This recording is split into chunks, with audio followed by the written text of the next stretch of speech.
লক্ষ্মণ বসুমতাৰী আৰু ফোন কৰি জনাইছিল মানে পোৱালিটো গিৰা আছিলে মাটিতে পানী গিৰাৰ সময়ত তাৰপিছত কি কৰিলা? তাৰপিছত আমাৰ মায়ে গৈছে মাক কৈছোঁ মই খবৰ দিছোঁ মাক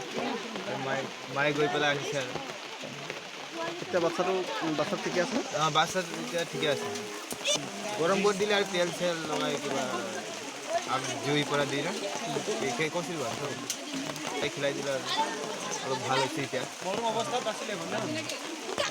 বাচা অৱস্থাতে নাছিলে মানে এতিয়াতো অলপ ভাল হৈছে আৰু